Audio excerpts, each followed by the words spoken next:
Hello guys, welcome to crazy Kunchan. നിങ്ങൾ വിചാരിക്കും എവിടെയാണ് ഞാൻ സ്ട്രോബെറി ഫാമിലാണ്. ഇവിടെ സ്ട്രോബെറി പറിക്കാനാണ്. നല്ല മധുരം ഇവിടുത്തെ സ്ട്രോബെറി.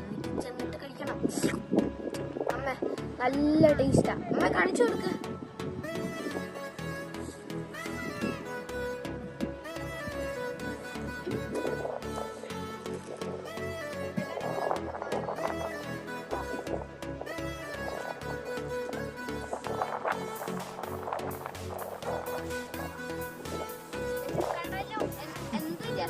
നിങ്ങൾ സ്ട്രോബെറി കണ്ടില്ലെന്ന് സ്ട്രോബെറി ഇതിന്റെ അടിയിലാണ് വളരുന്നത്. ഇവിടെ അതിന്റെ അടിയിൽ ചീഞ്ഞത് പറിക്കരുത്. നല്ല റെഡ് ഇതുപോലത്തതാണ് പറിക്കേണ്ടത്. എങ്ങനെയുണ്ട് വിശേഷം? ഞാന് സ്ട്രോബെറി ഫാമിൽ പോയി വീട്ടിൽ വന്നു ഗൈസ്. എനിക്ക് തന്നെ ജോലി കിട്ടി. മൊത്തം കട്ട് ചെയ്യണം, കഴുകണം. അമ്മ തന്നെ ഇതെല്ലാം തന്നെ. ഇതെല്ലാം ഒക്കെ ആക്കി ജാം ആക്കണം.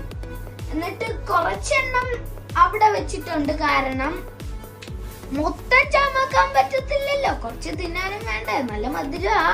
അപ്പൊ ഇനി ഇത് കുക്കിങ്ങിന് കാണാം. ഓക്കെ, അപ്പൊ ഞാന് അത് കട്ട് ചെയ്യുന്ന കണ്ടില്ലേ, അതൊക്കെ ആ സ്റ്റേജ് കഴിഞ്ഞു. പിന്നെ വെള്ളമൊക്കെ കളഞ്ഞിട്ട് മിക്സിയിൽ ഗ്രൈൻഡ് ചെയ്തു.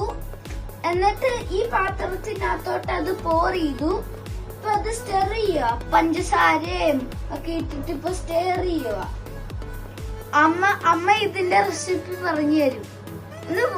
ചുമ്മാ അമ്മ ഒന്നും പറഞ്ഞു തരത്തില്ല. ഇനി ജാമായിട്ട് കാണാമേ. Bye bye. നമ്മള് ജാം ഉണ്ടാക്കി കഴിഞ്ഞു. ഇപ്പൊ ഇവിടെ വെച്ചിട്ടുണ്ട്. കുറച്ച് മണിക്കൂർ ഇങ്ങനെ വെക്കണം. ഒരു ജെല്ലി ടെക്സ്ചറും അതിന്റെ ഒരു ഫീലിംഗ് കിട്ടാനായിട്ട്. അപ്പൊ ബൈ ബൈ, ടാറ്റ.